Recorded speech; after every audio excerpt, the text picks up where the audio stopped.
All right, y'all, I'm back. So,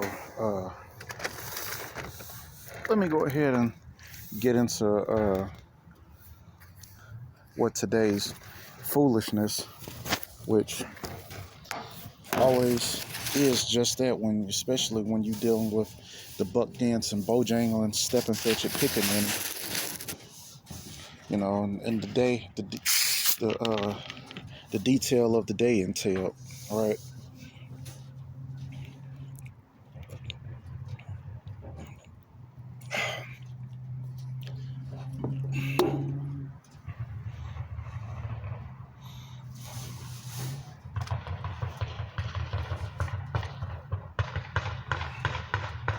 I'm sure y'all hear that. It had to have been a game today or something. Because I noticed that usually when it's some sort of game going on, whether, again, with this being a major city with major league sports, be it basketball, baseball, football, hockey, and hell, even soccer, days like today, folks be out here just doing the most. They really do. They just be out here doing too much. So here's what happened to me today, and it seems like it's becoming a common theme, because there was this this dude. I think I told y'all about that dude too, about how he had this saying whenever he would just be out and about, and he was the lead. I told y'all about how I basically belonged to this little ninja cult. And the top rank, one of the top ranked ninjas, had this saying, and oddly enough, he lives like next door to me. I mean, not next door to me in the state or at the house. He lives. I mean, he lives. When I say we literally live next door to each other, we literally live next to states, because both of us from Memphis, but I live in Colorado. He lives in Utah. And y'all already know I'm about to talk about Negroes, and everything that I said that I be telling him about Colorado Negroes, he pretty much says the same thing about Negroes in Utah. And the fact that there are Negroes in Utah and that they be out there doing the most and basically being on the same fuck shit that Colorado niggas be on is, I mean, it's beyond me at best and disgusting at worst.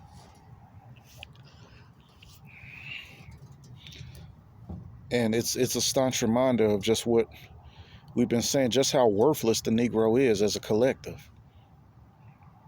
And they'll tell you we worthless to them. And technically speaking, they're right.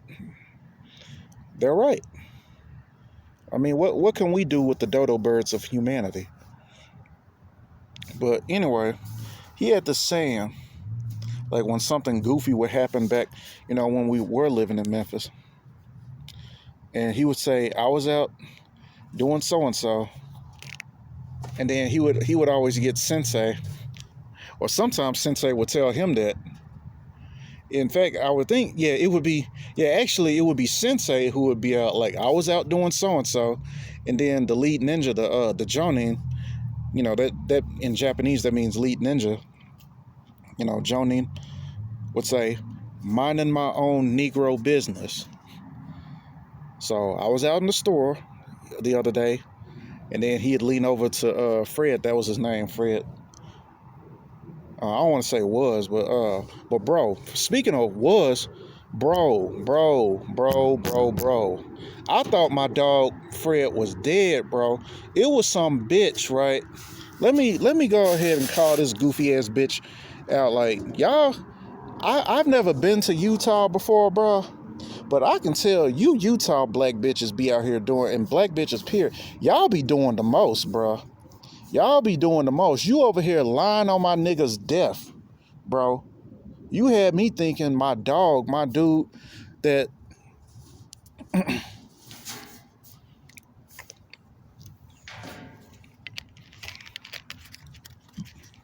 Because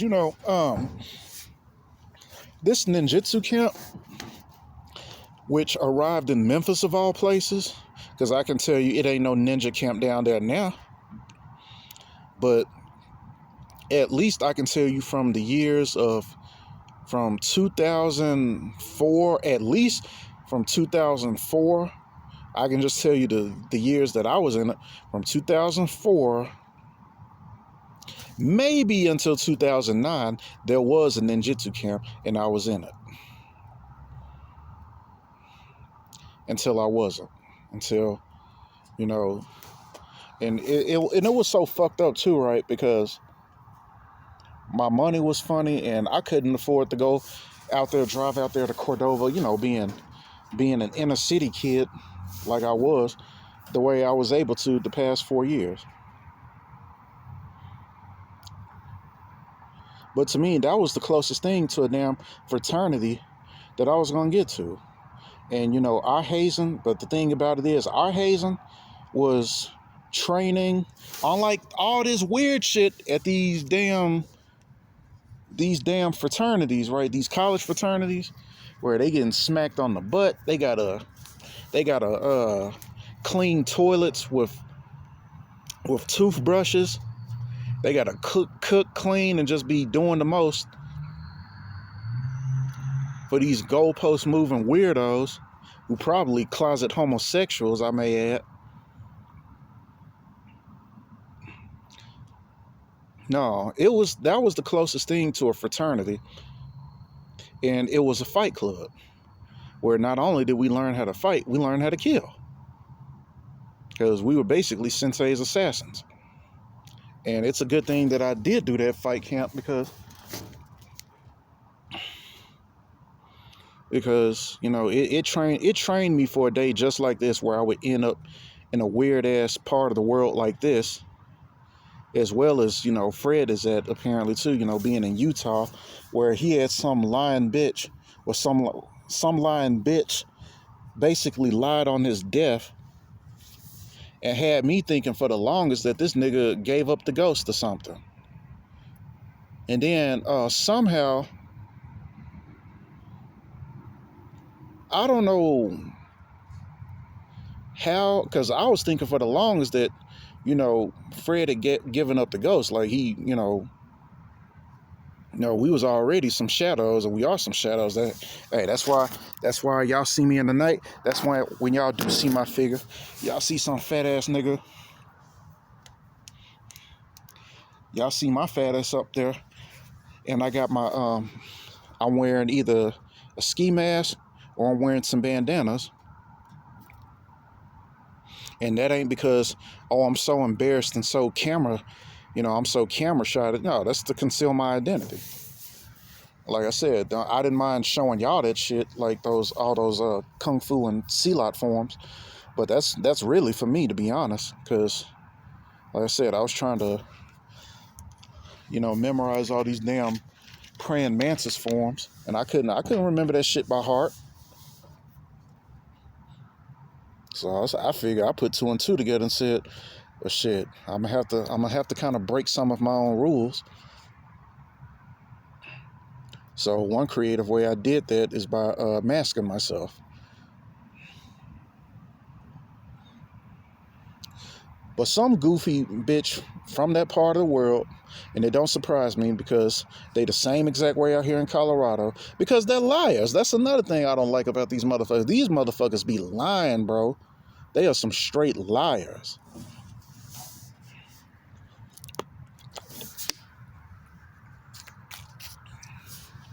And to me, lying,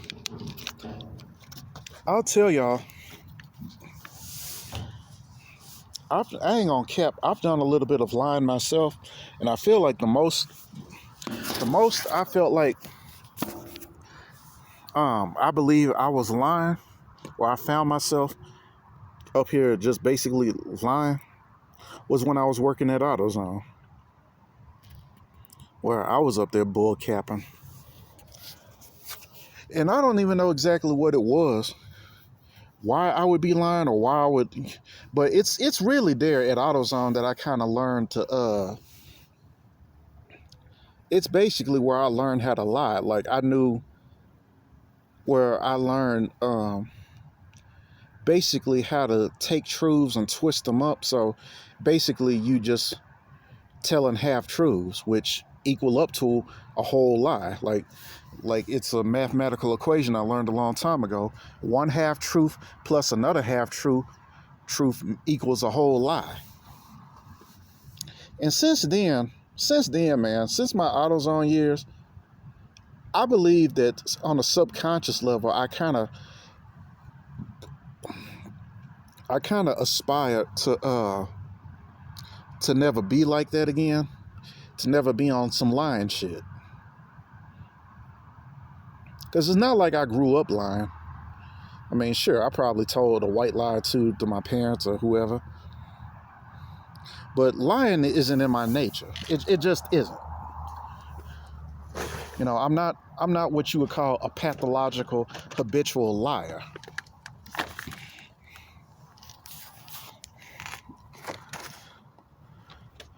But this bitch was basically lying on Bull's death, and for a good minute, probably almost 2 years went by. I was thinking Doc was dead. And something, I guess, one day, you know, I was cooking,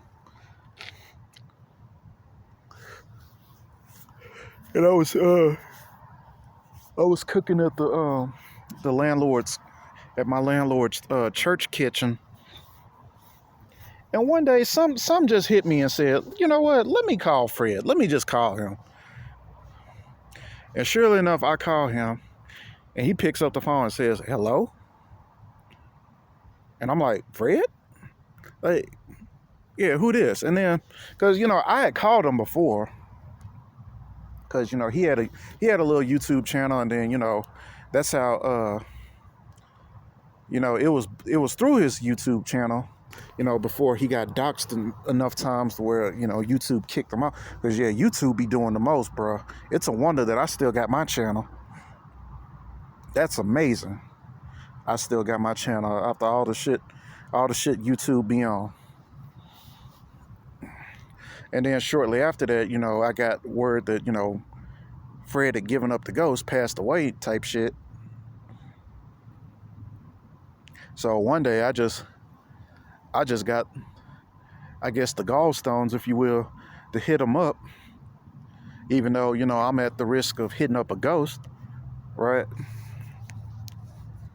And then next thing you know, he picked up the phone and be like, "Yeah, what's up? Yeah, I'm good." And then, you know, I told him about, you know, "Oh man, I thought you was dead, man. I thought you was gone, dog." And then he, you know, he explained it away. He basically called all of Keisha that Keisha, and it wasn't even like it was this girl. No, it was just some hating ass Keisha of the West, just another wicked witch of the West,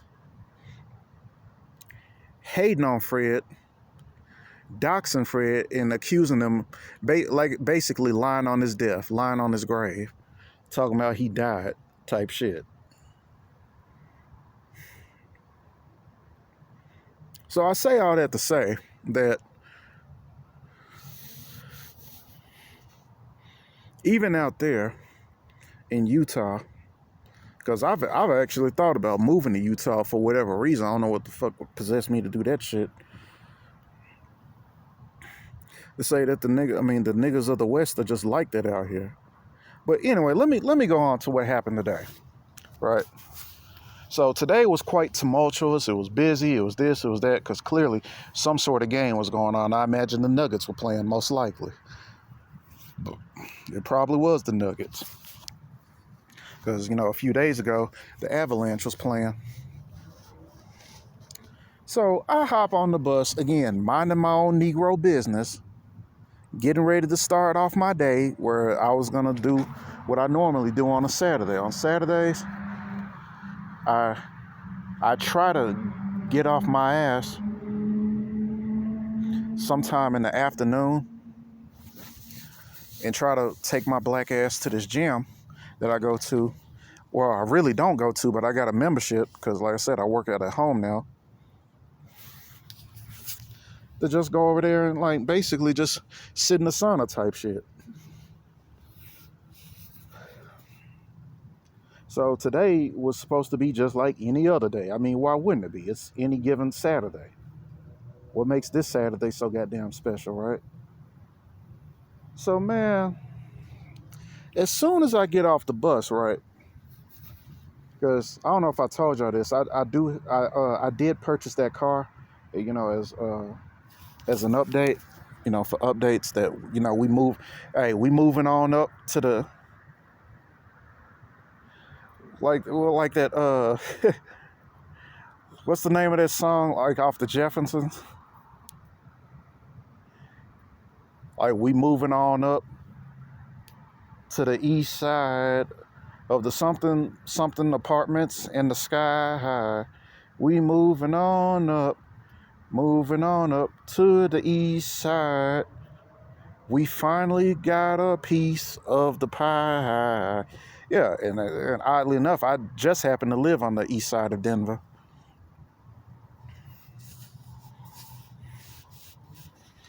So yeah, we moving on up. I got me a car. But of course I can't use the car as yet because, you know, I gotta get tags for the motherfucker. I gotta get insurance. I gotta do the most when it comes to this. And it's one of those things, and it pissed me off. It's one of those things I gotta do because now it's gonna set me back another semester where I pretty much have to sit out another semester type shit. Because I keep promising myself, you know, I was supposed to go to school this summer. I was really supposed to go to school this spring. Then I postponed it to the summer. Now I got to postpone it to the fall. And if my if my ducks ain't in order by fall, I'm going to have to postpone it to next year, to the spring of 2026 type shit. I mean, it's bullshit, but it is what it is. So as soon as I get off the bus, though, right? Because the gym is just about a mile away from my home, literally just a mile. So I get on there. I forget to put the rent money up, so I'm carrying my rent money with me, and I'm pissed off about that. But I'm like, whatever. I mean, I got a lock, so I guess I'm just gonna have to carry the money I got for the week as well as, you know, my rent money with me. So I hop on the bus, pay my little $3, get the little 3-hour ticket. I drive off of Evans and Monaco, right? And I'm telling you, bro, as soon as I get off the bus, right? Not a second later. Not 3 seconds, not 5 seconds, bro. As soon as I get off the bus. And see, this is why I genuinely believe that demon possession is a real thing, that y'all on some mo shit. All the more reason to stay away from these goofy ass locals, bro. Because why is it that as soon as I get off the bus, no less than a second, it's some it's, to describe David Carroll's description of this Negro, some buck dancing, bojangling, step and fetch it, pickaninny, shine bone, up here berating at me. And you know, at first you don't even think it's you, because that could have been anybody.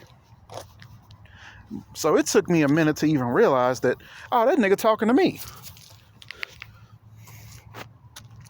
Some goofy shine across the street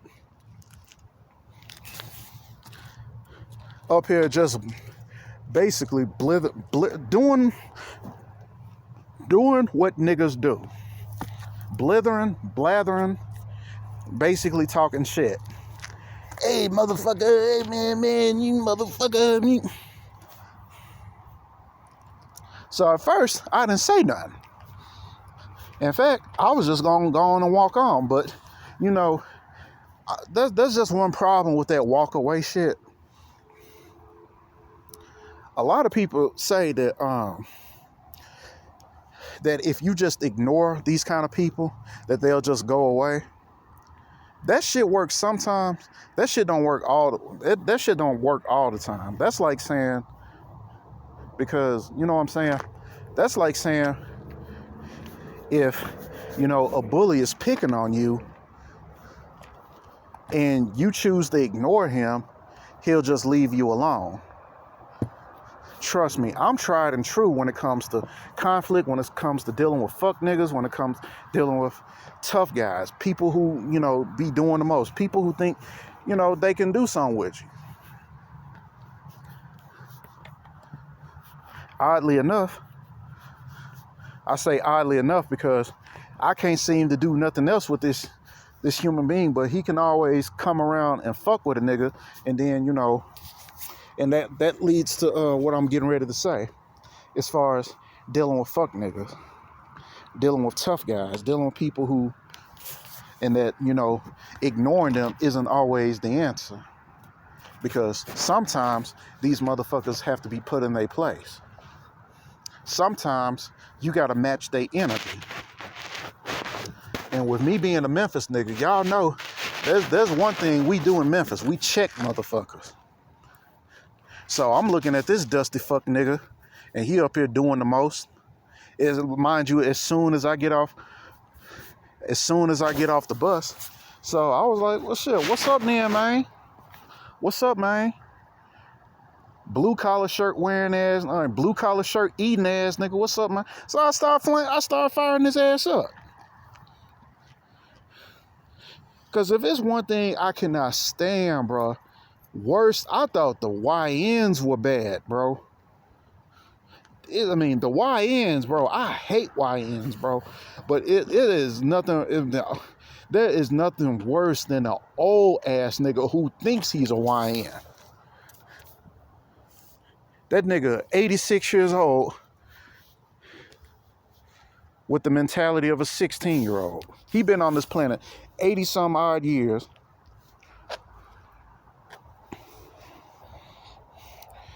And somehow has retained the mentality of a damn teenager, if even that. So yeah, I was like, fuck that shit, bro. This nigga talking.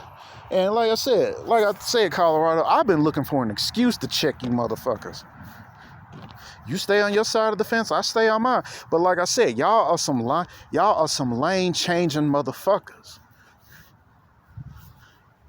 You motherfuckers obviously never heard of the phrase, stay in your lane. Stay in your lane before it be a wreck. All this bullshit, all this crime, all this shit that be going on in Denver, I bet all of that would be gone if you just stay in your lane. And I noticed that. I noticed that during the pandemic 5 years ago. When none of that shit going on when we were out here social distancing. And that shit had me thinking. The pandemic was just something as far as the social distancing shit. I was like, well, hell, I've been social distancing damn near my whole life. Because most motherfuckers I just can't fuck with. I just can't ride with them. I can't do it. And see, what the fuck nigga of the West, and here's the fucked up thing, right? Because, I don't know at this point, with me being a nigga from the South that lives in the West, I can't even tell y'all which is worse, the niggas of the South or the niggas of the West. Because the niggas down South will act like what they own ain't some self-hating, self-depreciating type shit. Whereas the niggas of the West will go out of their way to find other niggas to fuck with. And it will always be these old niggas. It will always be some old nigga up here. This ain't the first time I ran into some old nigga talking shit. And a lot of times they be on some friendly shit like, hey, how you doing, brother? And you won't be saying shit. I won't be saying shit to these niggas. I won't be saying shit to these niggas, right? And they'll just be up there having a whole conversation with me. I'm like, nigga, you might as well be talking to yourself, bro. I ain't trying to talk to you. The fuck is wrong with these goofy ass Denver niggas, bro? And then some shit like this happened. Cause deep down, one thing I finally found out about niggas deep down is that that's really how they feel about us. That's why I don't fall for that fake friendly ass shit. You niggas just hate each other. You niggas hate yourselves. It don't surprise me. Because I'm from a part of the world where there's more than enough self-hate. But the only difference is they don't fake that shit. Shit, where I'm from, niggas knocking each other off, that's just what they do. That's what niggas do. Blowing each other's asses off. And then y'all want to but out here, y'all just want to pretend like you so glad that you can see it, that you see another black man. Until you see another black man, and then you on the same coon and shit, the same, like I said, buck dance and bojangling shit, Amos and Andy step and fetch it shit. And I dare say they worse because they got the drugs out here. No doubt it was just some homeless bum strung out on drugs, waiting on his time, basically waiting his turn to get stretched out on the fentanyl. I.e. a local. Just another local doing the most. Doing the most. And that's what I'm here to talk about. That's what I've labored all this time for, was to talk about an incident just like that. Because it pissed me off. I ain't gonna lie, bro. It pissed me off. But it pissed me off in a way where I was like, I'm not finna let this nigga know. This is an opportunity to check this nigga. Because I ain't checked nobody in a long, long time. So I was like, man, let me go and check this old raggedy ass, dusty fuck nigga. I was like, what's up, man? Raccoon sandwich eating ass nigga. What's up, man? Billfold face ass nigga. What's up, man? Bumper sticker lip ass nigga. And then the nigga, then I could, what little I could make of his bonics, what little I could make of his gibberish, he was talking about, man, shut your ass up. And then he started grabbing his nuts. I was like, you eat nuts, don't it? Nasty teeth ass nigga, hepatitis sandwich eating ass nigga. What's up, man? Oh yeah, I was just doing the most, flaming it, cooking his ass. After that, I just said, fuck it, let me go across the street and see what's up. Let me go over there, sit, cause my whole thing is right. We're not getting away from these niggas. Until we get away from these niggas, we not getting away from these niggas. It's no escaping them. That's one in that house right there. My landlord's husband. My landlord is a woman, by the way, so if y'all wondering.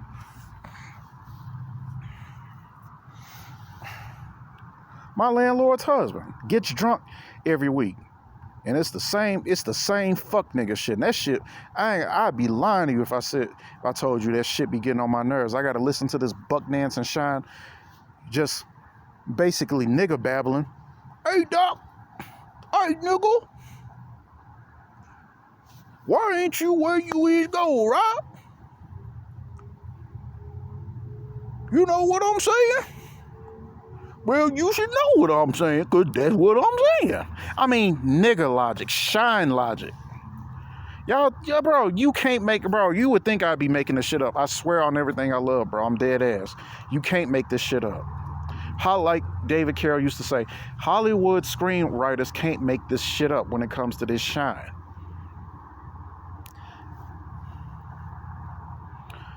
And whether or not it's right or wrong, I'm pretty sure it's wrong. I'm pretty sure the answer is still walk away, leave the shine alone. But bro, I am sick and tired of this shit. I am sick and tired of this nigger. Sometimes, so much so, sometimes I can even relate to white folks, racist white folks, when they do the most and doing everything that they do to gentrify, to segregate, to separate away from this shine. They don't want to be around you. Nobody does. Much less us. We lived around you niggas our whole life.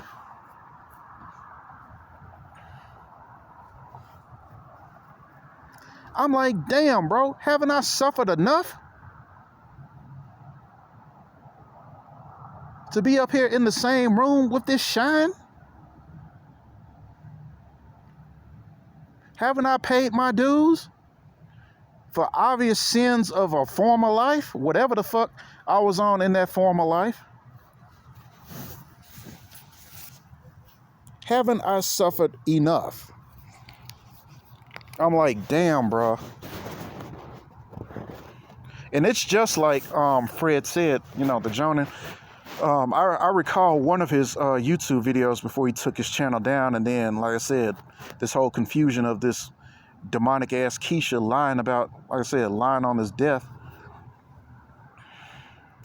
You know, between the bullshit that we faced throughout our entire lives concerning the world as men, black men in particular, you know, fucked up city, fucked up infrastructure, fucked up niggas, fucked up females. Why can't these motherfuckers just leave us alone? At this point, most black men just want to be left alone. We ain't trying.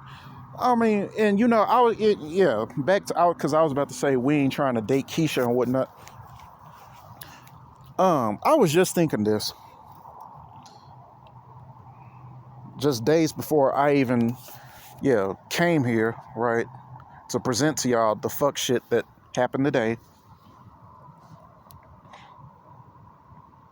And then, you know, I told my brother about it, and he was like, well, it's the clothes. You know, he still believes in the power of the clothes, the magic of the clothes. I'm like, bro, I'm not gonna place my solitude and my well-being on the power of the clothes. Like if I just dress affluently enough, people around here will leave me alone. I'd rather just blow your brains out. I'd rather just stick you like Carmelo Anthony. You get the fucking with me, because that's what these people do out here. They fuck with people. And the only people I know who do that, who fuck with people, are people who got way too much time on their hands. And given the homeless population out here, it don't surprise me. And I'm telling y'all, it's almost like a further extension of the nigger community out here in the West. Because we've seen what the nigger community looks like back east, where they do have homes. It's always some kind of fuck nigga, like I said, some fuck nigga excuse for these people to fuck with you.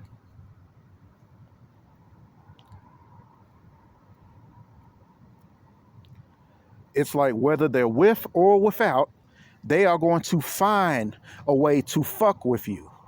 And I've gotten to the point in place where my whole thing is, it's time. I guess it's probably, since we can't get away from you. That's what I meant when I said ignoring a problem isn't always the solution.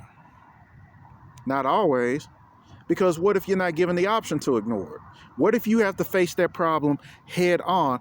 And my experience usually has been, when you do face it head on and you match their energy, that's when they back off from you. That's when they fuck off.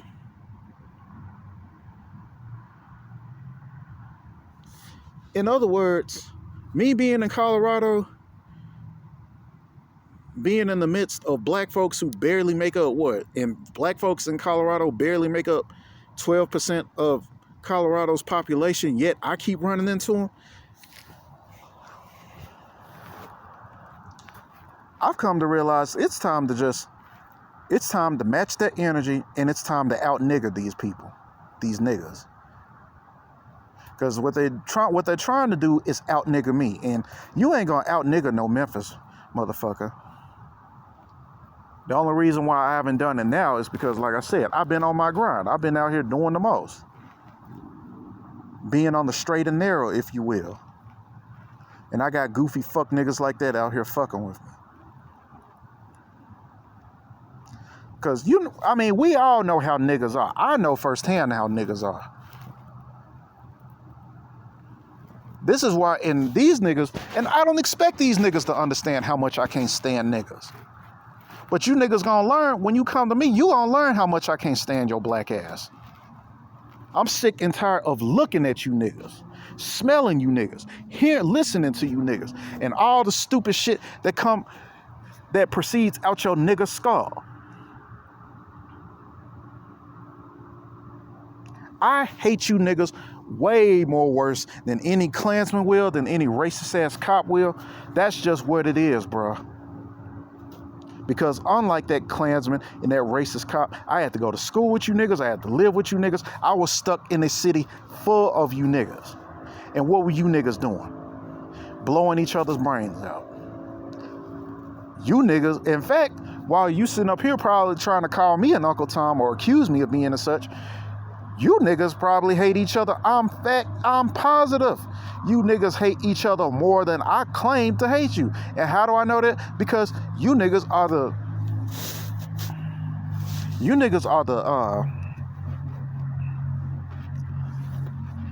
what's the word I'm looking for?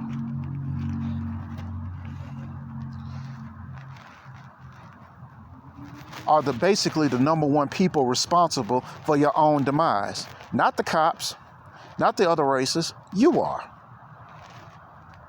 You niggas kill more of each other than other people kill you, including the fucking racist ass cops.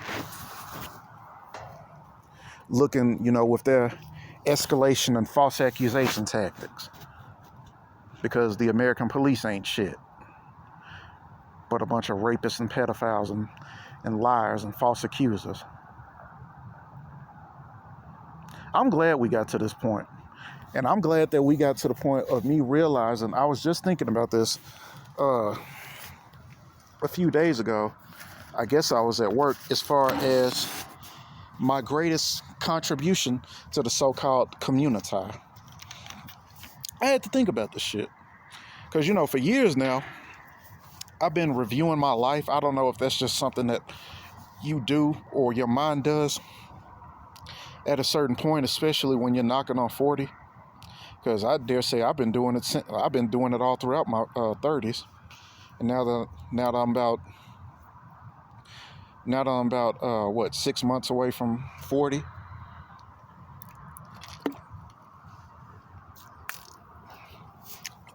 It's still happening.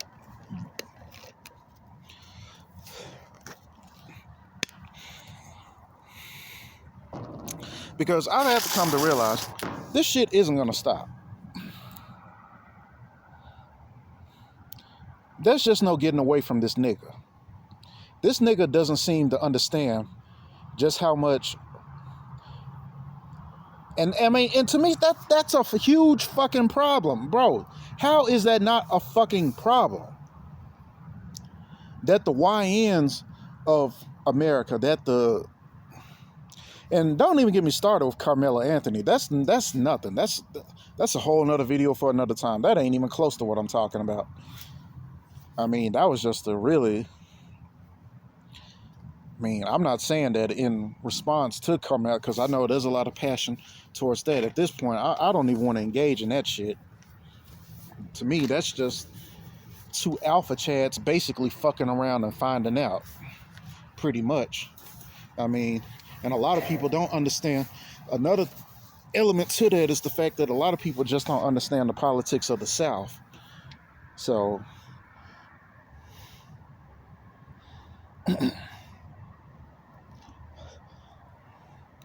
that's a whole nother video for a whole nother time, if I'm inclined to make one. Because I actually made a video about Carmelo Anthony last week, but I ended up deleting it because I was kind of all over the place. So I was like, nah, let me just delete this shit. But the greatest contribution that I've done for the black community, I had to come to realize, is reciprocity, which was basically the same thing the black community has done for me, which is absolutely nothing. This nigger community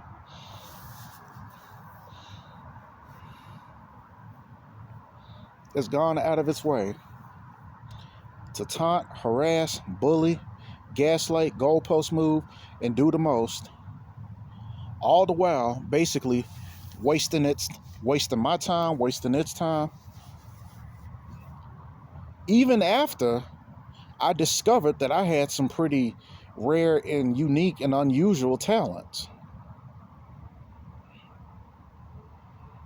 But go fucking figure. The black community doesn't value intelligence. And at this point, we're like, I'll tell anybody what fucking black community. It's a ghetto. It's a ghetto war zone. Nothing more, nothing less. And I just think over the years, this is what I'm really coming to. I just thought over the years during my, never mind my years as an elementary school student, like in the 5th and 6th grade when I first started getting my intro lessons to these niggas, to these Section 8 welfare kings and queens and babies kids and these hood boogers. Throughout middle school, throughout high school, throughout college, and up until the very day that I left Memphis, I didn't engage with them. I just didn't engage with them. And I was stuck in the heart of a city. And see, this is where Memphis fucked up too, because they thought it was so cool. They thought it was perfectly fine for someone like me to be around these people. I wonder why. Could it be because I share the same melanin as they do? Well, they obviously never heard of the phrase, skin folk ain't kinfolk. Because look how well the African diaspora is so united. Look how well the Jamaican is united with the Haitian, and the Haitian with the African, and the African with the African American. Look how well the black diaspora is united, right? Skin folk ain't kinfolk, Doc. Look how well united so-called FBAs are with FBAs. Look how well we get along with each other. So much so that I can get off a bus and some nigga I don't know from Adam is up here yelling obscenities at me from across the street. An old nigga at that.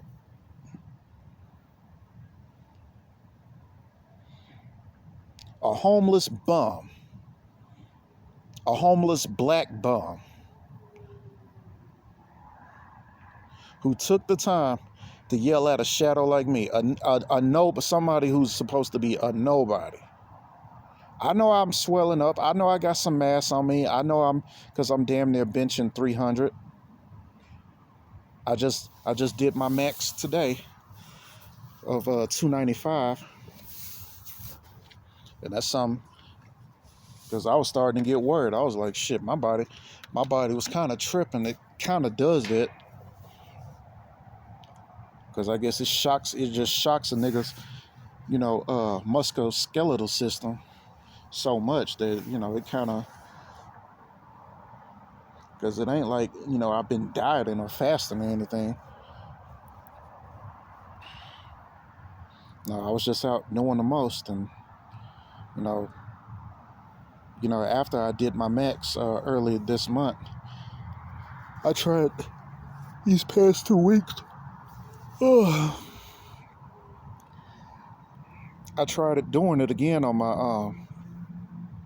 on my heavy day, and I was unsuccessful. And my body's been acting weird. like a nigga been getting weaker or some shit. I'm like, what's this all about? But I did it today, oddly enough, and today was supposed to be a rest day. But like I was telling y'all, that's what I was telling y'all about my bench press hacks. Yeah.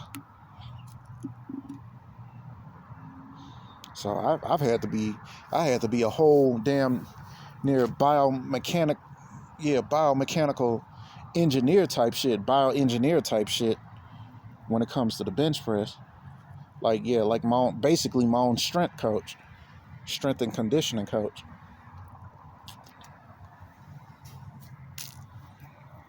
So, but just think, all those years that I was in Memphis, 27 years, right? Not to mention the damn near 8 years I've been in Colorado. What in the hell has the black community done to us besides be nothing more than a fucking eyesore, than nothing more than a fucking canker sore in our ass? Everything, just think about it, prominent black man. Everything that you have aspired to do and have risen to the occasion to do and actually succeeded in it. What part did the black community, the so-called nigger community, play its role in helping you achieve those goals?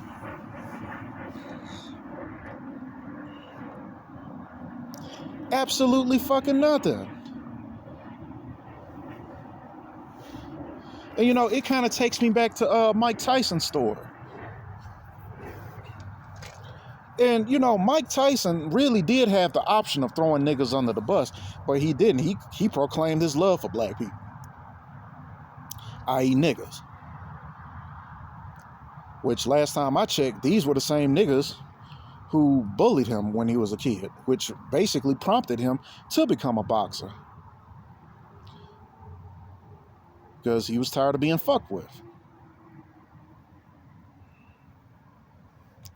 But was it the community that trained up Mike Tyson to be this world-renowned boxing champion of the world?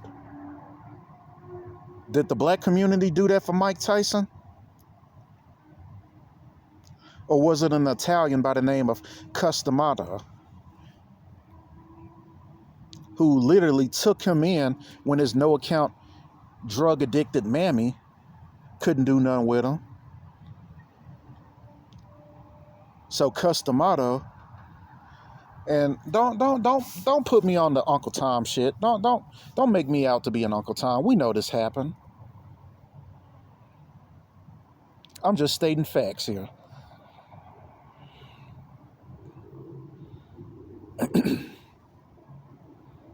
Because y'all know I stay talking fucked up about white folks. I stay talking shit about white folks, about shitty white folks.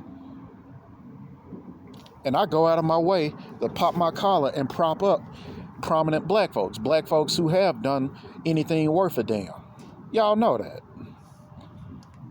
So if you got this preconceived notion that, oh, I'm just up here cooning for white zaddy, miss me with that shit. But Customato went out of his way to take this kid who clearly, you know, from the time he was, you know, in his youth was clearly, you know, a troubled youth, an at-risk youth, could have been any other at-risk black teen at that.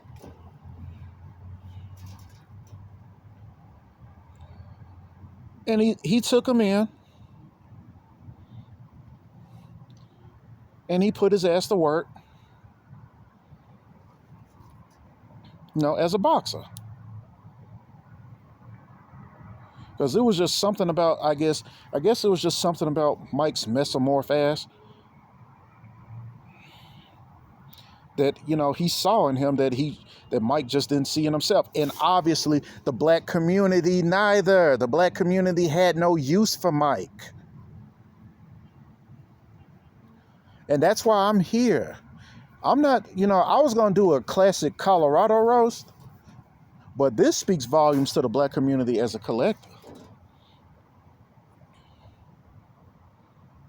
Because, let's face it, you niggas like to fight.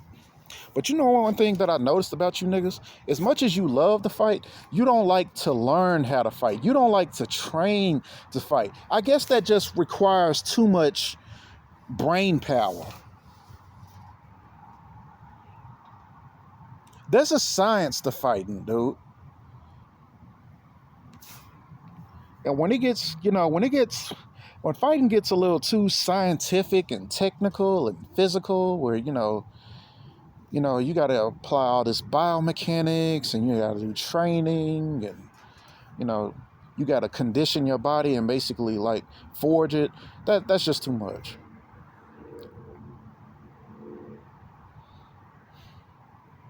Is it any wonder that a lot of black boxers today are getting knocked out left and right? Is it any wonder? Especially if they're being under the guidance of niggas. Because look what I mean. Now that I'm on that tangent, look what eventually happened to Mike. Once shortly after Customato, passed due to old age and whatnot. Look what ended up happening to Mike. He gets involved with a shine named Don King. And he gets involved with another a shinette named Robin Givens. And here they got this big black buck. And here they are looking at this big black buck. Gaining all this popularity, gaining millions from being basically at the time, the world's quickest, I dare say, light heavyweight. I dare say he was light heavyweight. No, he probably would have been he probably would have just been a heavyweight, being that he was 220 pounds. Being and the fastest one at that. Knocking boxers out twice his size, getting millions, gaining notoriety. And look what they did to clear out his account. I mean, clear out his funds. And look what the nigga bitch did to Robin Givens. I mean, look what the nigga bitch Robin Givens did to him. Excuse me. To Mike. And I keep saying it. There's your black community. So the fact I look at that, I had talents. I dare say I still do have talents, but hey, I'm no spring chicken. I'm getting up in age. So whatever it is I do with those talents, I got to make that shit shake, and I got to make it shake fast. And it finally dawned on me, what has the black community done as far as nurturing and catering to my talents? And see, this goes back to the laws of physics, particularly Newton's third law of motion. For every action, there's an equal and opposite reaction. The laws of the universe, basically what goes around comes around type shit. You did nothing, you got nothing. But you showed me contempt. Oh, that you did. And so what did I do in kind? I showed you my contempt. And you know how I did it? I did it in the slickest and slyest way known to man. I did absolutely nothing. And now here I am in 2025, basically providing you not only receipts like the Black Authority says, coming back to you not only with receipts, but invoices.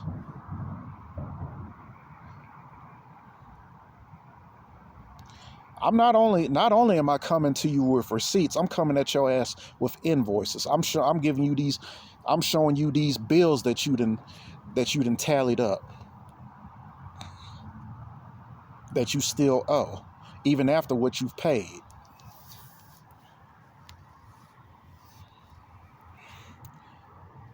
And my own particular thing of rewarding the black community for its inactivity, as well as its contempt for me and its contempt for black men, period, is absolutely nothing. No wife, no kids, no geechie relationships, no continuation of the black race as far as dealing with a black woman. Nothing. Nothing. That, my friend, is my gift to you. Or should I say my enemy? Because you've proven to be a worse enemy, just as worse as any Klansman, any race soldier out there who want to show me, of all people, how much they got it off of black people. Because I always seem to be a fit candidate for that white supremacy shit, right? I guess I'm just one of the lucky ones. And I find that so interesting, considering how many years I've spent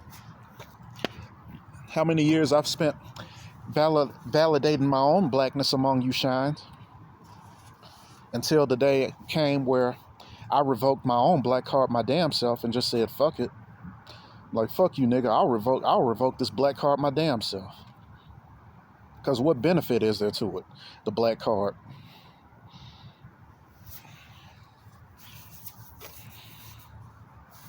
And you niggas have gotten worse. Not only have you gotten worse, you've gotten weird. Ever since we abandoned you niggas down south, and I dare say mentally and even for most of the part, physically abandon you niggas, even though every blue moon, every now and then, we keep running into you niggas, even out here. And this just goes to show that, again, I'm y'all biggest fan, bro. Oh, wait, I keep mismatching what I'm trying to say. Yeah, I said that right. Yeah, I'm y'all biggest fan. I really am.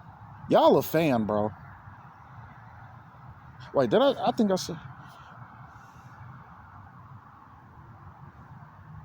Wait, no, I'm not your biggest fan. Yeah, I fucked that up. Y'all... Wait, I'm y'all's biggest... Y'all have to excuse me. I guess it's the low IQ. Yeah, it's the low IQ neurons firing in my Negro brain that's getting this mixed up. Because I ain't no fan of none of y'all's. I think what I'm trying to say is that y'all are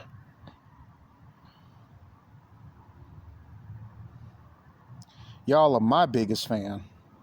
I think that's what I'm trying to say. Yeah, that y'all are my biggest fan. You a fan, bro. You a fan, bro. That's my point. You are a fan. Whether you love me, hate me, can't stand me, the fact that y'all react to me the way y'all react to me proves it. You are a fan, bruh. How you gonna react to a nigga who ain't even doing nothing to your ass the way y'all react to be out here just doing the most? And is it any surprise that the results that have bore over the years have bore out the way they have? Because I just may age out to a point in place where I don't get to do the wife or the kids thing. And the more I realize that shit, the more I look at this shit and the condition of the world and where it's going, I couldn't be more fine with that shit. I'm perfectly fine with that. Because if this is the kind of gene pool that I had to assess and pick from as far as socializing and finding quote unquote Mrs. Right to choose from, I'm like, bro, it was fucked from the jump. All this pop the balloon type shit that we got going on in today's age, and where these women be out here popping the balloon on some of the most prominent, on the most affluential of men, the best and brightest among us, if you will. And now what's been exposed is that even Pookies are getting their balloons popped on them. So even if you a Pookie ass nigga, a Glocktavius, you ain't getting no play from these broads. And that's okay, because more cases... See, what I'm trying to do, like I said, even a low IQ savage such as myself can see that it's time to call it quits when it comes to black folks. We need to do what Dr. Neely Fuller said, and we got to get away from each other because it ain't going nowhere. And I got 30 years of proof to substantiate that shit. I've seen you niggas in action for the past 30 years. And I say 30 years because, I'm damn near 40 years old, but it wasn't until I was like 10, 11 that I finally started getting my first lessons in Negroology. That's what I'm saying. I've been witnessing this shit since I was 10. And now I'm damn near 40. And the whole time that I was stuck, when I was literally stuck down there with you niggas, it ain't nothing of good report, if you will, came to being. It was just the same old fuck nigga shit. 30 years, nigga. 30 years.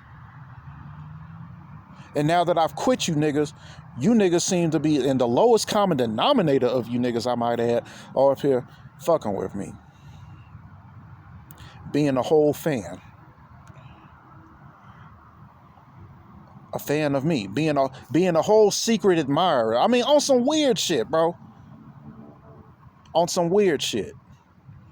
You niggas done gone gay. Y'all done gone soft.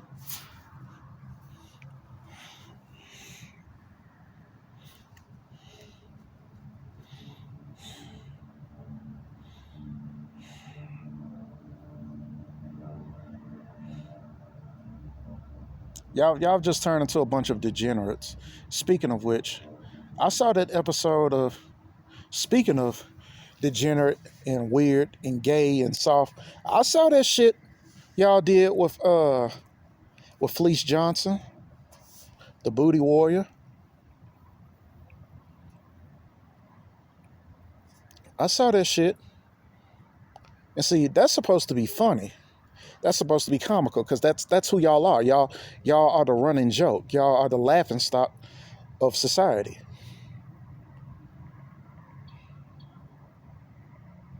I mean, even white America, the white world has its share of comedy, but there are just some things that are just absolutely distasteful and disgraceful. And a degenerate who's so hooked on butt and booty hole that he doesn't care whose butt it is, and he actually prefers more so a man butt than woman butt, even though he would deal with woman butt. That I mean, again, it just goes to show just how far the black community, how far the community has fallen, even when we were stuck down there in it, stuck with Keisha, stuck with Glocktavius, stuck in a situation where we did the damnest, and by we I mean us prominent black men of influence and aspirations to rise to the occasion, to go above and beyond the mud seal type shit.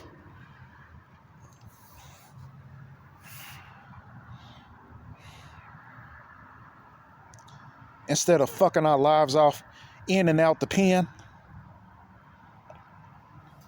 basically just being some niggas. Like this country goes out of its way to make us, to mold us in its image and likeness, if you will.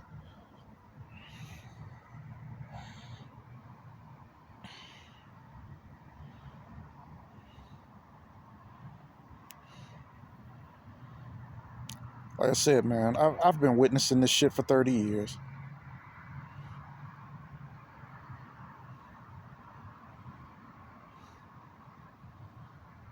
So the fact that it didn't happen,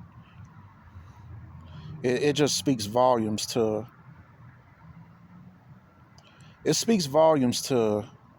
there being, how do I say this?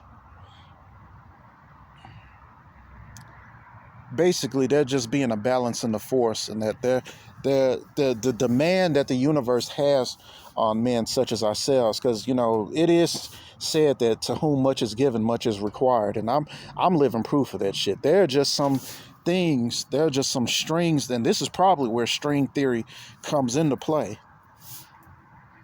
Y'all forgive my physics babble.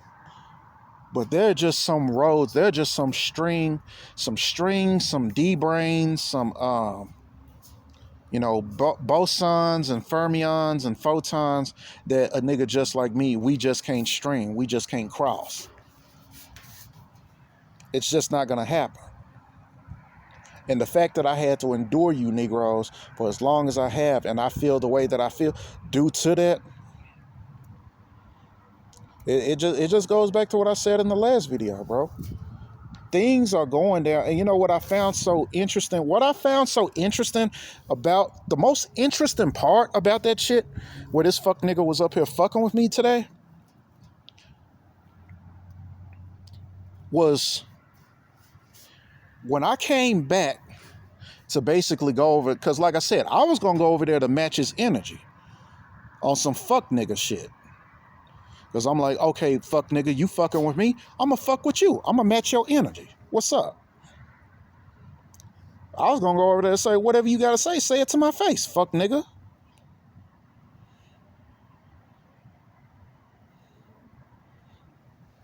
But by the time I got back there, like I said, he was already walking off.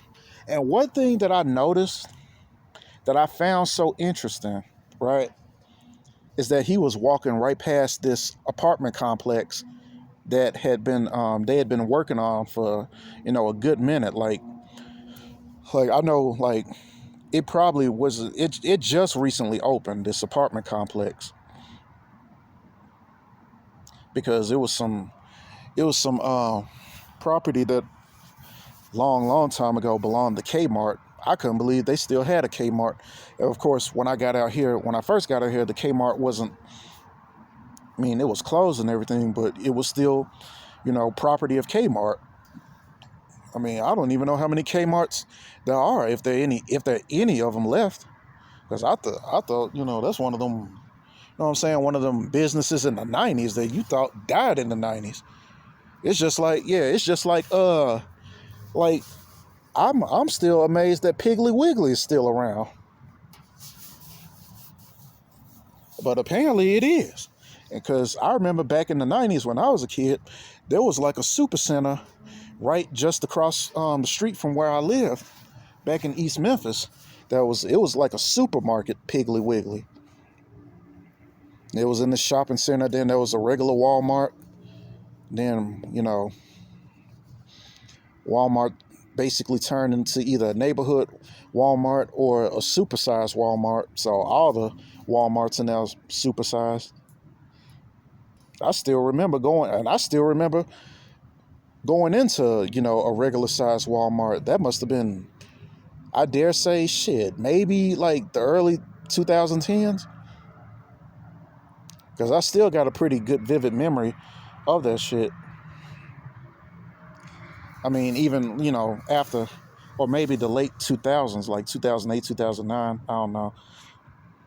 But I was just talking about way back in the 90s where, there was a supermarket of Piggly Wiggly.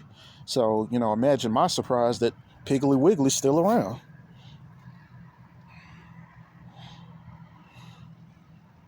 Anyway, this property that once belonged to Kmart got bulldozed down, and there have been these there was this apartment complex that they had been working on and building on, and now they've built it. He was walking right next to that. And what are the odds, knowing Denver, that he even lives in one of those rooms in that apartment complex?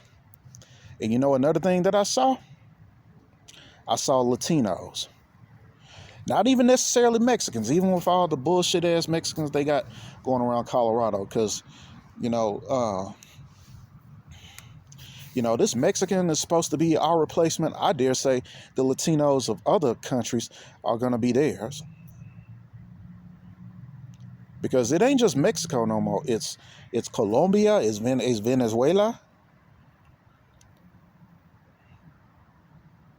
It's all these Latinos that I've been preaching and screaming for years when I've been preaching and screaming for years, que yo hablo español y todo el mundo necesita hablar español para que todo el mundo pueda entenderse. All this shit that I've been saying for the past 20 years, right?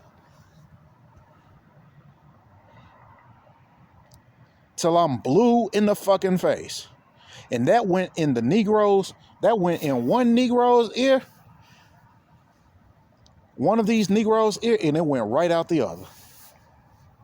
And now the bojangling, buck dancing, step and fetch it Negro is in the exact same predicament that Sergeant Waters said in that movie, A Soldier Story, that came out literally the year that I was born. Because I'm pretty sure it was 1985 that A Soldier. It probably would have been. It was probably earlier than that. And it was based on events that took place in World War II, during World War II. So that shit was supposed to have been back in the 40s, down in that camp down in Louisiana. When he explained to CJ Memphis how he set CJ Memphis up, and how CJ Memphis, being the dumbass buck dancing bojangling shine, couldn't see the forest past the trees, couldn't see the forest for the trees.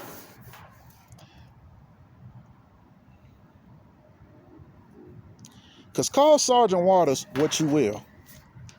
You could have called him conniving, manipulative. He was a certified geechie hunter. And now I dare say that's by default by the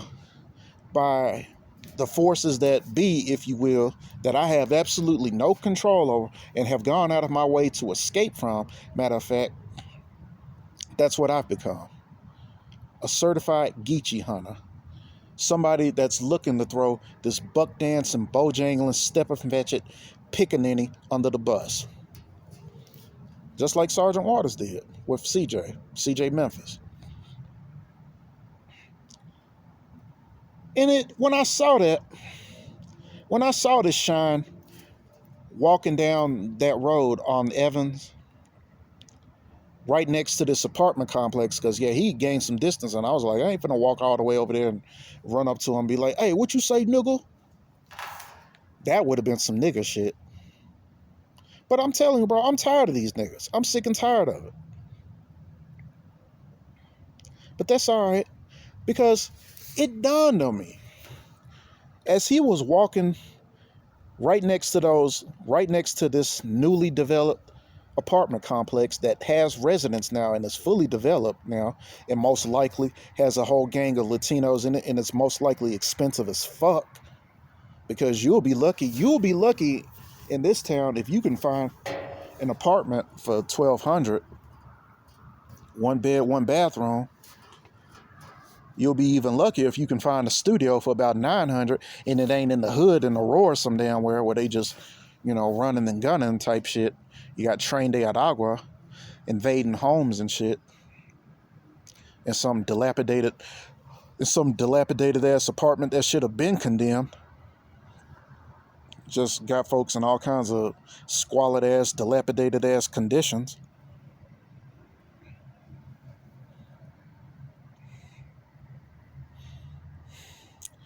And it finally dawned on me while he was running off to find his next target, most likely a Negro to just fuck with.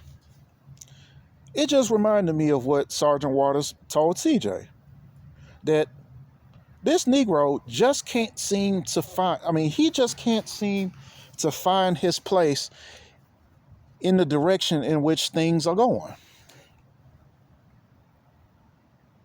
And that's why he's outside at the gas station yelling at a nobody like me across the street instead of renting that property, or I dare even say owning that property. Things that go beyond the capacity of your average buck dancing, bojangling, knuckle dragging shine.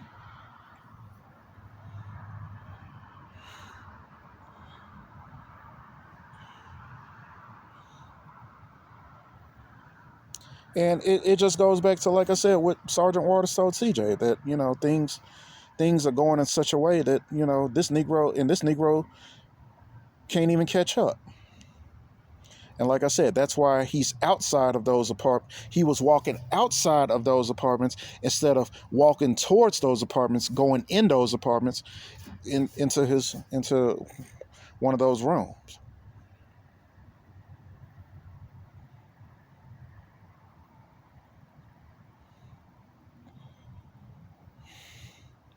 Another thing, another thing Sergeant Waters told was his basically his lackey. I believe his name was Wilkie. The dark skinned, heavyset dude. Another thing that he told him that was I found very profound was that they were in that bar drinking, yeah, and they were actually watching CJ while he was on the banjo. Yeah, that's where he was talking about, the damage that one ignorant Negro can do.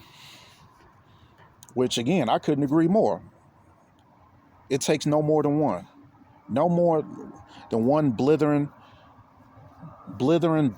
drunk shine who's then fucked his life away on booze and drugs to destroy any kind of foundation that, any aspiring black man daring to rise to the occasion, you know, to just fuck his whole shit up.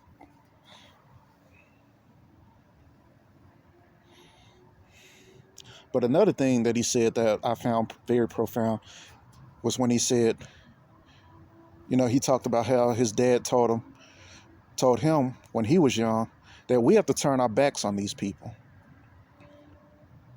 And Shine, I'm here to tell you, I turned my back on you back in '96.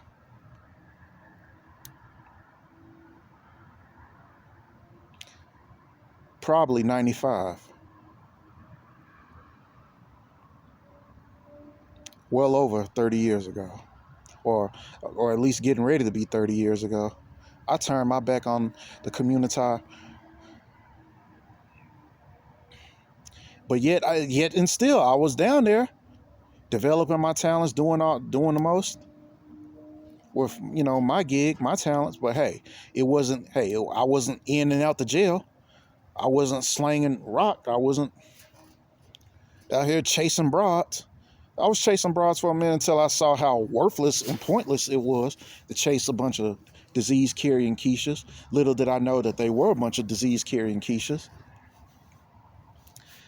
The community didn't tell us that they were a bunch of disease-carrying quiches, baby aborting quiches. The community didn't inform us for shit. See, these were things that we had to learn later down the line, especially like with the rise of technology, like the rise of the age of the internet, because the internet was still it was in its development stages in the 90s, particularly the mid 90s, and then in the mid 2000s YouTube came to be, and then fast forward 10 years later in the 2010s, that's when YouTube started, getting on its development pattern. And now we can siphon this world the way we need to siphon this world. And now it's finally starting to make sense, and we're finally starting to change the trajectory of our lives. And goofies like him are still stuck in the past, stuck in a time period like 1996. The only problem is it's damn near 2026. There's a lot of fools who think we in 1965 when, and at the latest 1995 when it's 2025. Can't see the forest for the trees. Can't see the way things are going. They just can't.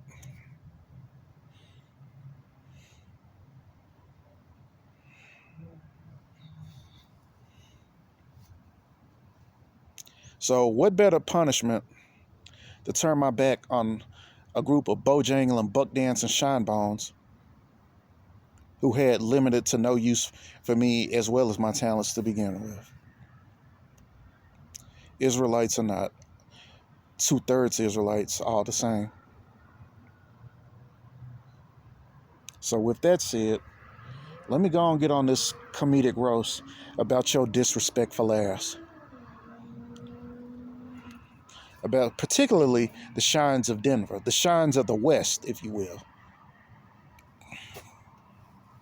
Shines of the West, don't ever disrespect me being on some self-coon depreciating shit, doing the most with me, willing to fight me when you won't fight your real oppressors, and then walking off outside an apartment complex that you ain't even renting. Don't ever disrespect me up here basically being a homeless gangbanger because you was too dumb in your own hometown to see how you were being outpriced by these fucking bankers. Don't you ever disrespect me but want to step to me with the smoke. Don't you ever disrespect me like that. Don't ever disrespect me up here trying to act like you looking for the smoke, and then when you get the smoke, you up here calling the cops. And yes, they do that out here. That's why I'm saying that shit. These motherfuckers are soft out here. They swear they hood, they swear they hard. But I think I told y'all about how you got those you got $1 million property estates out in the so-called hoods of Aurora, where it's supposedly so bad.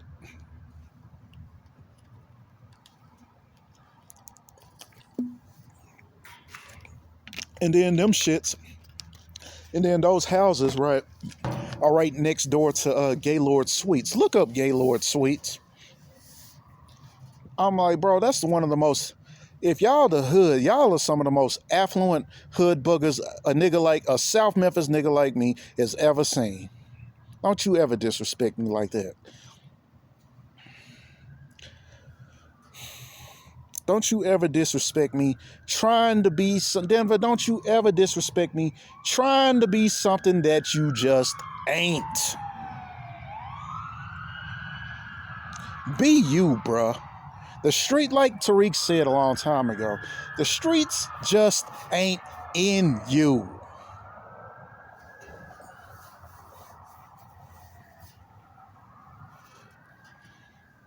End of the day, y'all don't want that smoke. And I'm one to I would be lying to you if I told you I don't want that smoke. Why would I want smoke? Nigga, I make $55K a year. I'm eating, I'm bench pressing damn near 300 pounds. Why do I want smoke? What the fuck am I gonna do with some smoke?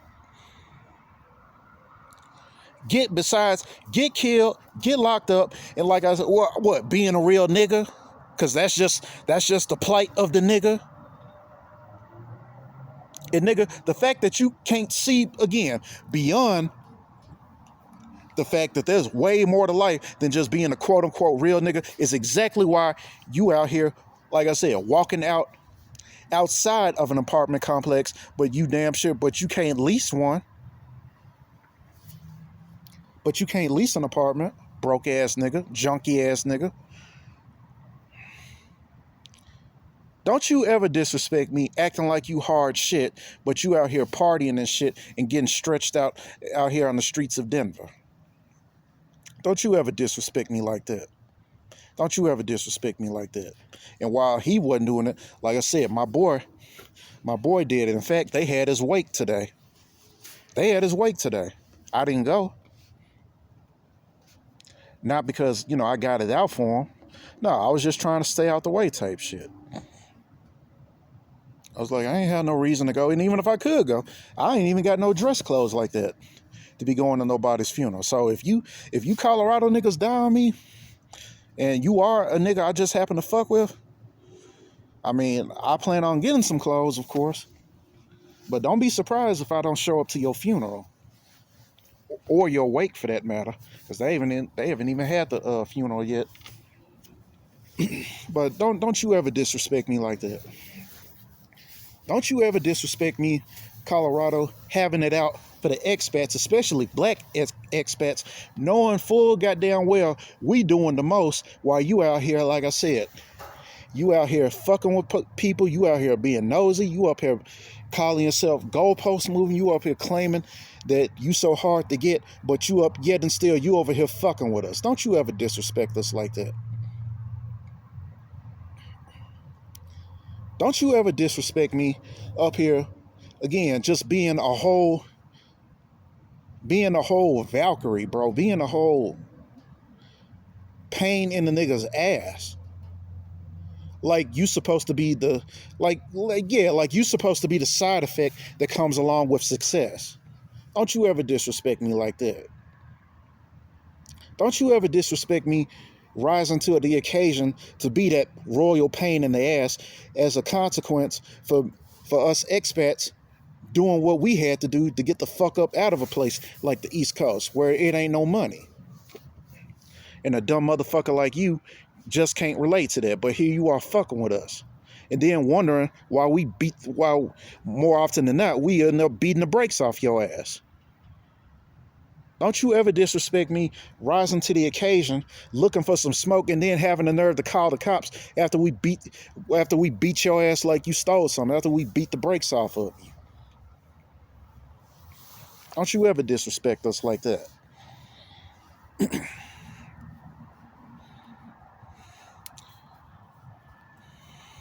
Don't you ever disrespect me looking like an OG Teletubby gangbanger.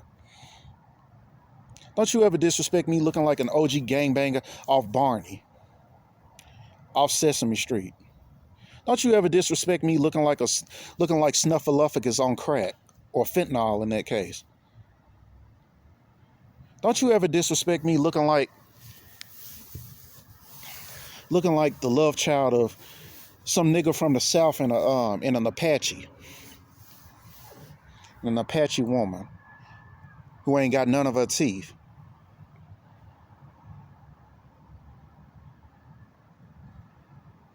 As far as the females out here, don't you ever disrespect me calling yourself playing hard to get, but you over here sleeping with the junkiest niggas this city has to offer. Don't you ever disrespect me like that. None of whom can bench press what I bench press. And y'all still salty about that shit. Don't you ever disrespect me like that. Don't you ever disrespect the whole Colorado scenery, turning it into a city just as fucked up as mine, and then having the nerve to get mad at expats who out here basically, and I've stated this before too, how we prop this city up, and you the one who brings it down. You trash the shit out of Colorado.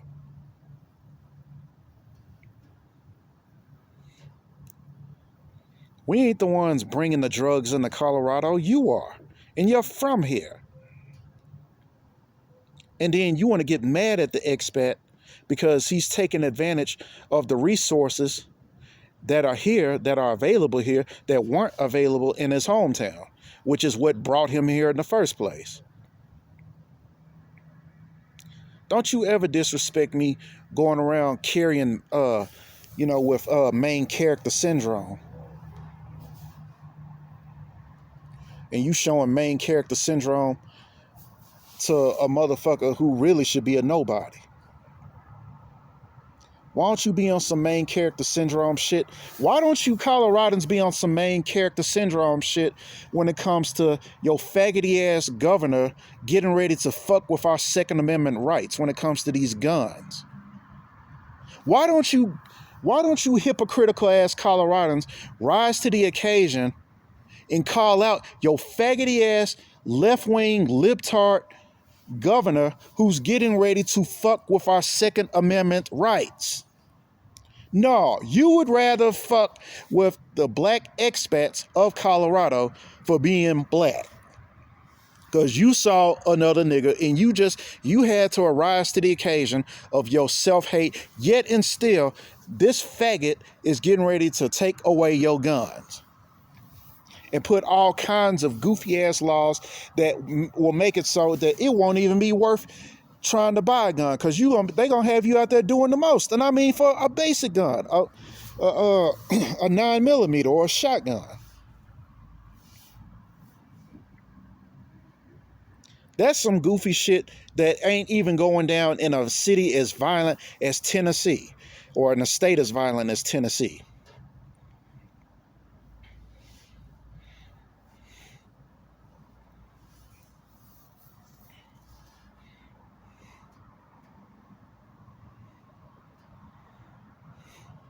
Don't you ever disrespect me directing your outrage, your selective outrage, towards some of the most trivial things, while your very rights as an American citizen are being infringed. Like you got something to prove to me. And who in the hell am I again to have anything to be proven to? Is it any wonder your state is as fucked up the way it is? Is it any wonder that... No, I'm not even gonna go into that. Of course it's not.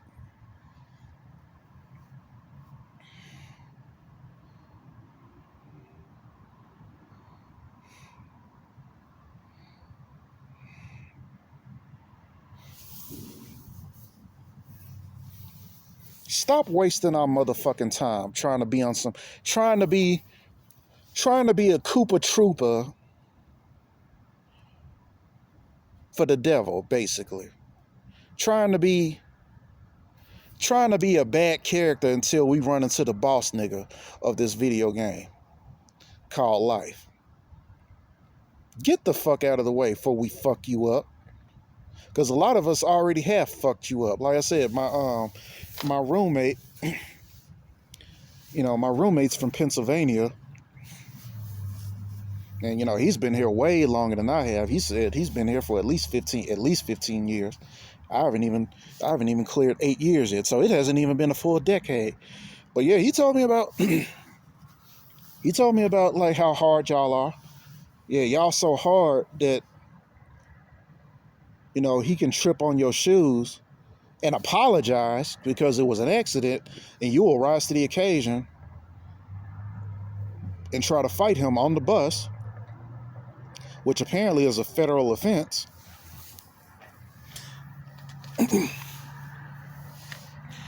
And then my roommate, being a former Marine, basically beat his ass bloody, beat the brakes off that bitch ass nigga. Which reminds me, don't ever disrespect me sitting up here rising to the occasion, and then when you get your ass beat, now you want to talk about what's illegal and what's not, and then you want to get the police involved. Don't you ever disrespect gangster like that, bro. That is nothing more than the definition of a complete bitch. Don't you ever disrespect, again, nigga, for all you old niggas out there, don't you ever disrespect me talking some shit, yelling obscenities and shit, and you ain't got, and while you was up here grabbing your balls, oddly enough, you was over here grabbing your balls. Let me ask you something, nigga. Are there even some balls down there? Because if it was, and you had something to say to me, how come you didn't come across the street and say it to my face? You know why, Colorado nigga? Because that's what I was, when I was checking him, I was like a nigga, I was like a Colorado nigga looking ass nigga, a nigga from Denver looking ass nigga. And you know what I meant by that when I said a nigga from Denver looking ass nigga? Nigga, I was saying you's a bitch. While you was over there calling what was supposed to be a pair of balls down there, it ain't probably nothing but you probably got, a pussy down there from your sex change, didn't it? Nigga, don't ever disrespect me grabbing your pants like you got some balls down there, knowing damn well you got a pussy down there. Pussy ass nigga. Cause whatever it was you had to say to me, while you over there grabbing what's supposed to be some balls down there, you didn't have the balls to come to me and say it to my face. I had to go over there. And then when I did go over there, or damn near went over there, you walking off. Bitch ass nigga. faggot ass nigga, faggot ass Colorado nigga, weak ass Colorado nigga, hoe ass Colorado nigga, fentanyl sandwich eating ass Colorado nigga, up here stretched out on the sidewalk with your fentanyl chewing ass. And you ain't got, and you got all, and that's the thing about you bitch ass Colorado niggas too. You got all the smoke for me, but you ain't got none smoke for the very governor that's fucking you.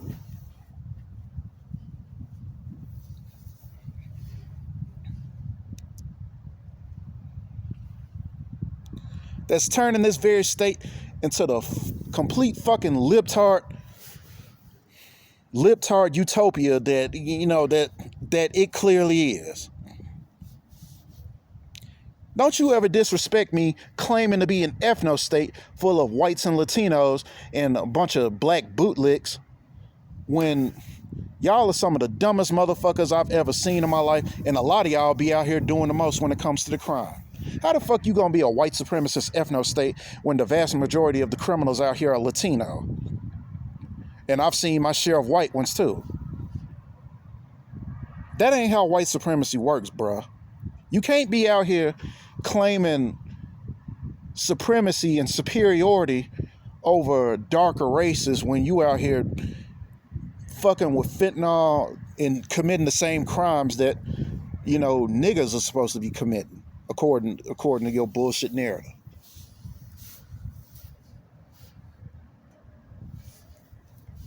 Fuck is wrong with you niggas out here? Fuck is wrong with you Colorado niggas? Fuck is your problem?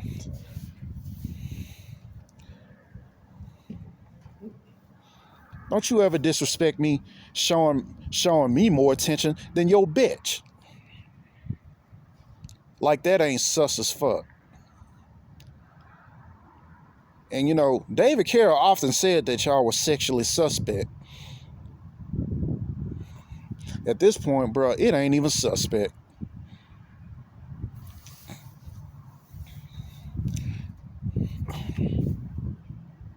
It's like I said, why that nigga was over here grabbing his balls like that's supposed to mean. I'm like, bitch ass nigga, you ain't even got no balls.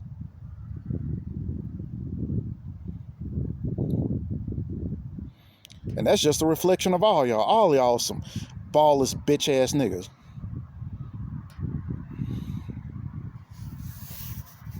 And that's why you got your Colorado bitches telling you what to do. You ain't even got no balls to stand up to them. Because you scared that something might happen. And if that's the case, then stop fucking with them. Because these Colorado bitches ain't worth the draws that they be sticking up they funky ass. And it's just like a Colorado, it's just like a Colorado bitch, just like it was like that of the Memphis bitch to basically be her best judge, her best sponsor, her own best judge and sponsor and nominee. Advertising herself as God's gift to man, when really she's nothing more than Satan's gift to man.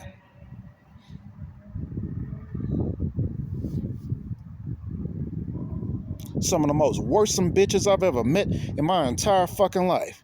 And no man in his right mind would engage in that bullshit knowing the optics. Y'all got me so fucked up, bruh. And then y'all have the nerve to wonder why, just at least on a financial level, let alone a physical level, where we have been beating the brakes off your bitch ass while we've been kicking your ass and taking names.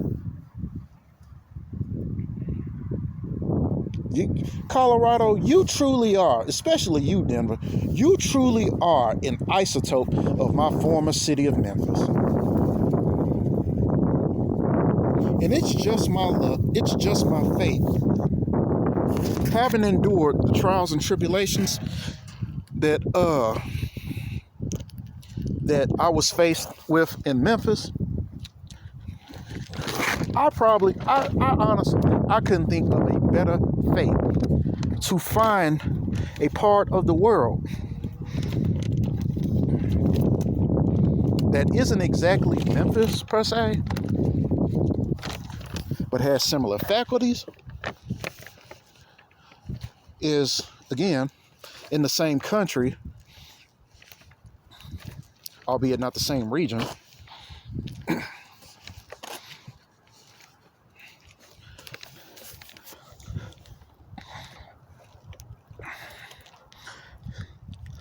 But, you know, on a spiritual level, on so many different levels, though, right? It's even goofier than that bullshit down there in Memphis. And just happens to have money.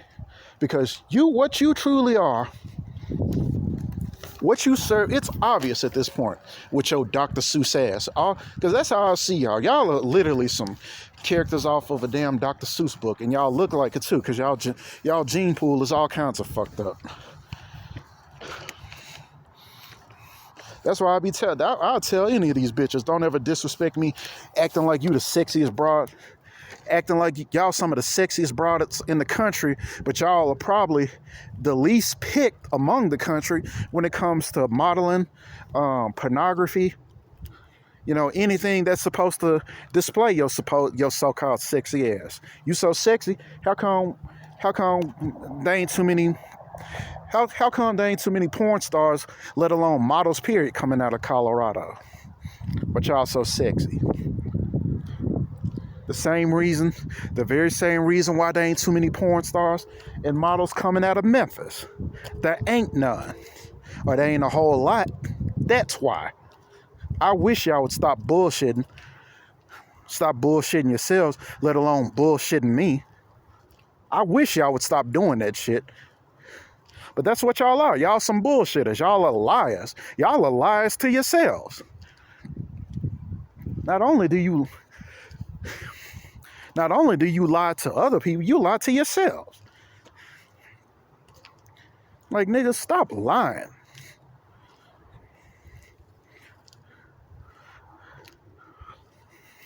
Another reason why I can't stand y'all. Because I'm like, with friends like y'all, bruh, it ain't so much. I wouldn't even say with friends like y'all, I need enemies. With friends like y'all, I'd rather be on my own. Because like I said, look at my boy, one of the few Coloradans I was cool with. And he called himself being a little Mac. He called himself, you know, he being from out here, and, you know, and he was dealing with these goofy ass females, bro. He had females. I mean, they were bust downs. I mean, they were millennial crack babies. They were wiggers. A lot of them. But they were women's nonetheless. And he over here calling himself, putting me on game. You know, he was always talking about how, you know, once he gets his car fixed, he gonna drive me through the city and show me the spots and introduce me. I'm like, because he swore that my problem is that I'm shy. And I wasn't gonna let him get away with that. I'm like, bruh, shy ain't got nothing to do with that. I'm a black man in Colorado. Do you really think my issue is that I'm shy? And worse than that, not only am I a black man in Colorado, I'm a black man in Colorado who's not from Colorado. So I'm not like y'all. I'm a resident of Colorado, but I'm not from Colorado. So when y'all get to doing y'all weird, goofy ass Colorado shit, I don't know what the fuck y'all on.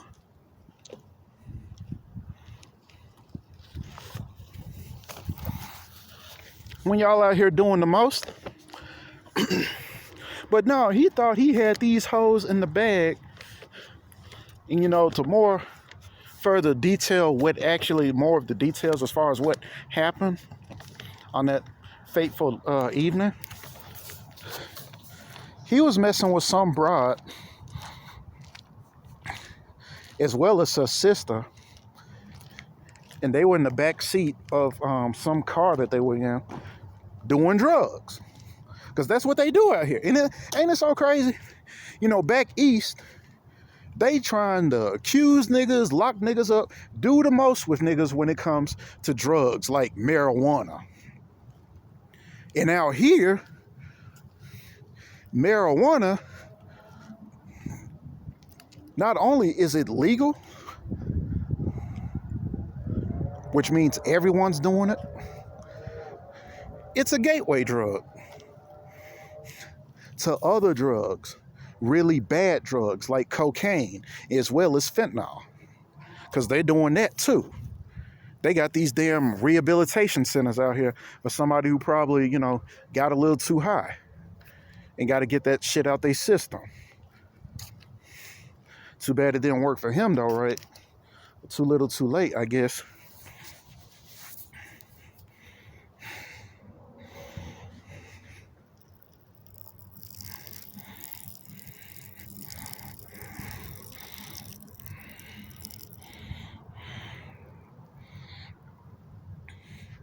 Y'all excuse me, I hope y'all didn't hear that. I kind of had to take a leak. But y'all probably did hear this damn camera does pick up sounds pretty easily.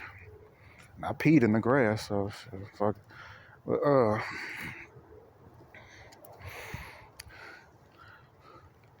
so here you have a 64-year-old man, again, old nigga, old Colorado nigga, Mr. Party Man,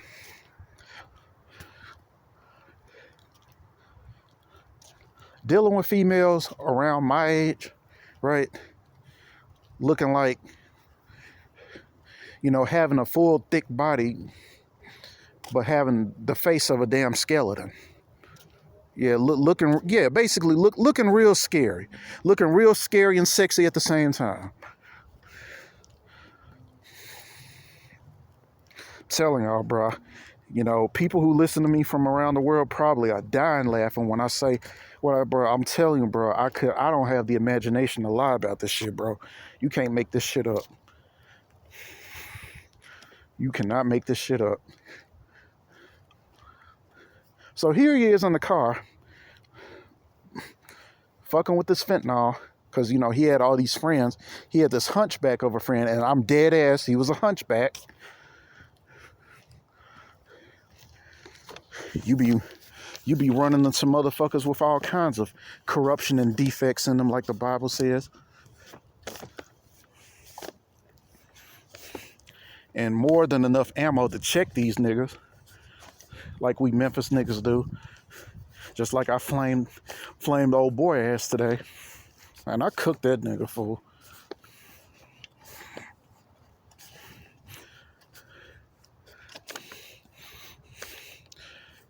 And that's what you find in the black community. These old ass niggas. And I really think the reason why they do that is because they're really just mad. It took them the age that they've gotten to realize just how much of a fuck up they have been in their life. Never did none with it, never accomplished none with it. Hung out with bullshit ass niggas just like them. And then when they finally get to the age that they old as fuck, they want to take it out on young niggas. They got smoke for young niggas. And I'm probably not too much older than him, because I'm pretty sure he was in his 60s. And like I said, I'm finna hit 40. I ain't no spring chicken. But at least I'm a Negro who recognizes this thing called time and the fact that I don't have a whole lot of it left. And I damn sure ain't got time to be fucking around now. But I established mine in my 20s and my 30s. So by the time I get to these old dusty fuck niggas age, I'll have made a name for myself. But anyway, back to my old roommate. who gave up the ghost fucking with these drugs. Yeah, he was out here claiming that he got all these girls and he gonna show me. Like, yeah, he a real pimpin' Ken, right? Problem is, I guess it never, I guess it never reached the Colorado niggas that you don't get high on your supply. See, us niggas from back east, we know that. We know you don't get high off your own supply. If you gonna fuck with drugs, if you gonna do drugs, you don't get high off your own supply. And you damn sure don't fuck with no drug like no goddamn fentanyl. You don't do that. The hell is wrong with you?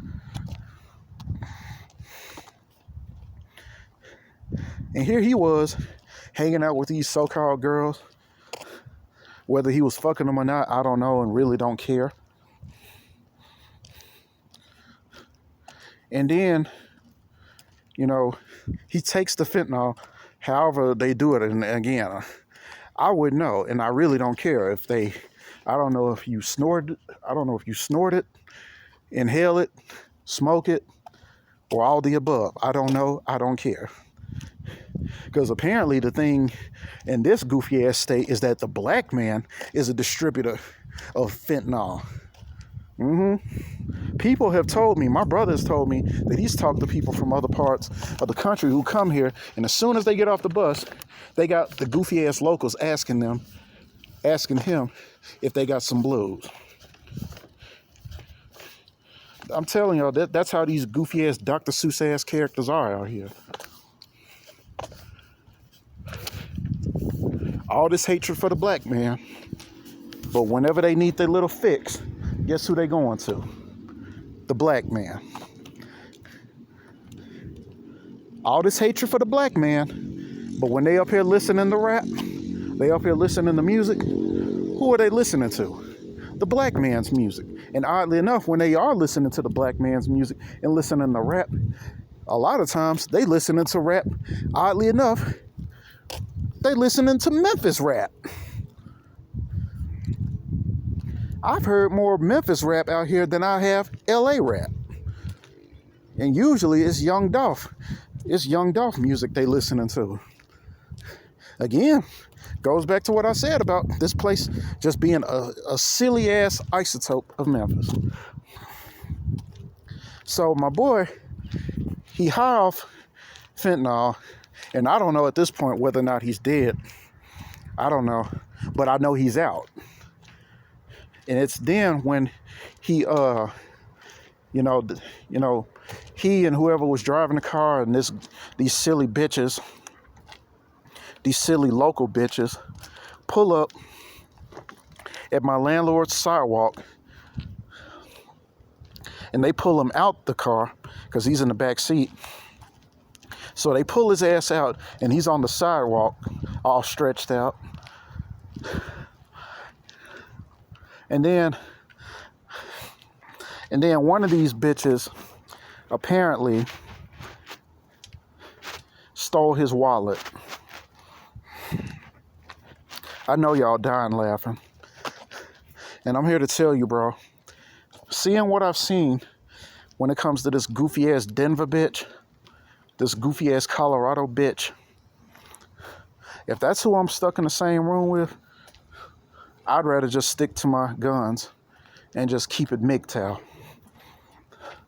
I thought those bitches down in Memphis were fucked up. Denver bitches just may prove to be even, I mean, when it comes to y'all rising the occasion, because these people go out of their way to do the most. You know why? Because they're wannabes. And like I told y'all, there's nothing worse in the world than a fucking wannabe. I can't stand fake motherfuckers. I can't stand motherfuckers trying to be something they not.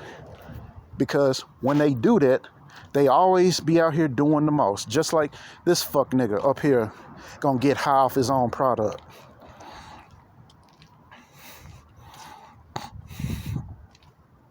And the goofy ass company that he kept. Hey, Coloradans, All Coloradans, locals. And this is and that was the results they yielded. Him stretched out, everybody up here whining and crying, and one bitch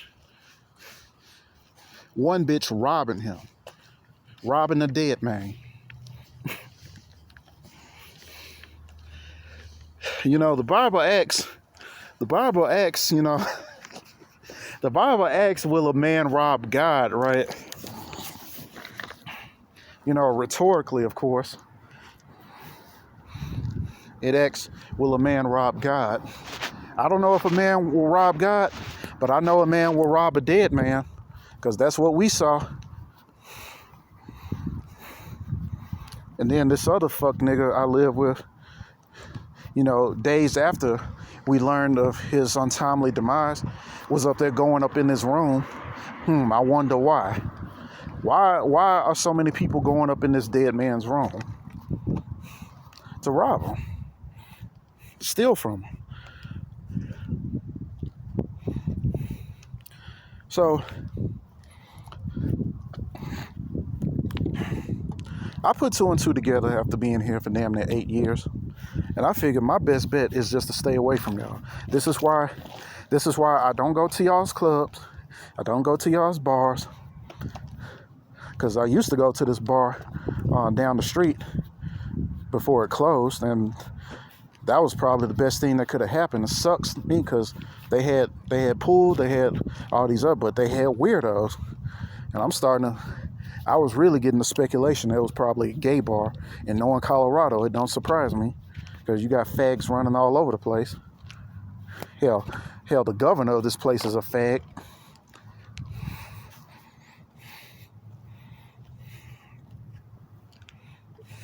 Got faggots running all over the place. The dude who berated me, he was probably a faggot, dick-sucking homeless faggot. Who's to say? Because like I said, like David Carroll used to call y'all sexually suspect. And he was keeping it nice. He was putting it nicely.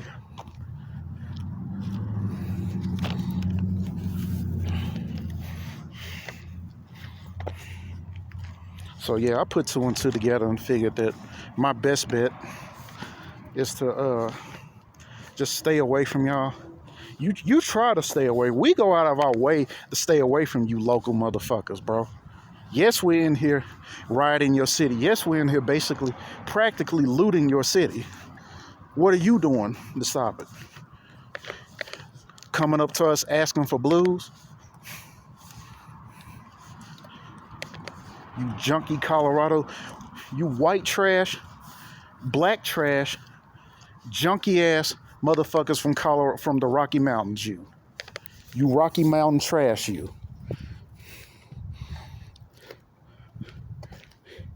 Looking at us and seeing us is nothing more than a supply to your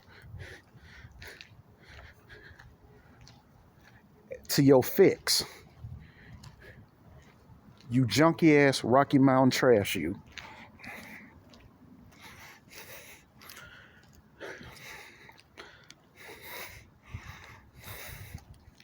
And then stealing from your so-called friends. Like I said, with friends like that,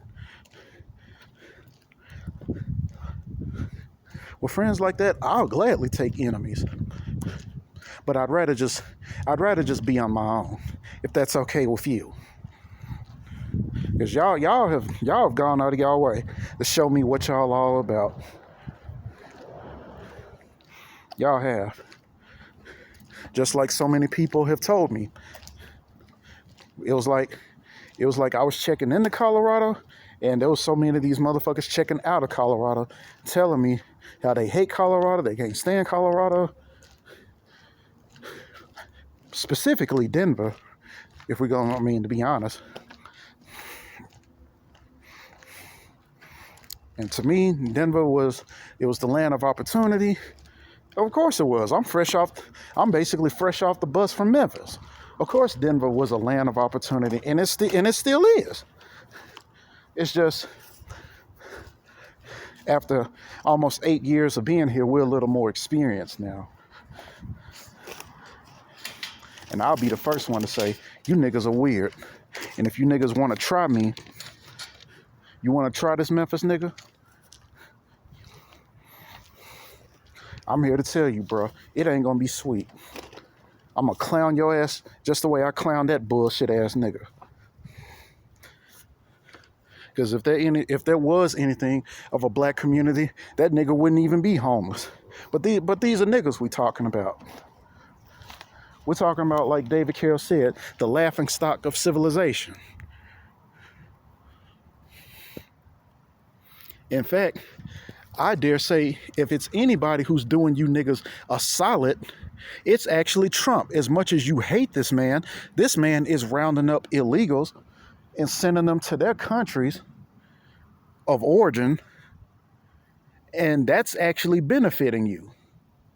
You couldn't even get your own people to do the same or provide outlets that would benefit you. It took the orange man, as y'all call him, to do that. To get these illegal immigrants up out of here. These undocumented criminals up out of here. Legend has it, rumor has it, that jobs are actually opening back opportunities that were once closed to black men are actually opening back up. Again, like I said, the world is finally going down a direction. It's going in a direction that, Negro, you were too deaf, dumb, and blind to see. And maybe that's a good thing, because I'm here to tell you, you know, y'all went out y'all way to keep, for all you so-called uppity Negroes that thought you was important. You thought you was important because you was part of the quote-unquote social club, whether that club was a gang, whether it was a fraternity, like I was talking about. Nigga, it never dawned on you that we got our own club too. And if we was never part of your club, why should you be part of ours? Reciprocity, my nigga. Reciprocity. I'm gonna leave it at that. Yeah, I'm gonna leave it at that, bro. I'm gonna land my plane right there. Right there. So I'm gonna catch y'all in the next video. Go on, upload this one. Try to upload the intro. If I can't upload the intro, that's all right. We just gonna leave it at that. Like I said in the last video, the day of the geechie is going, boy, and you're going with it. And with that said, I'm out.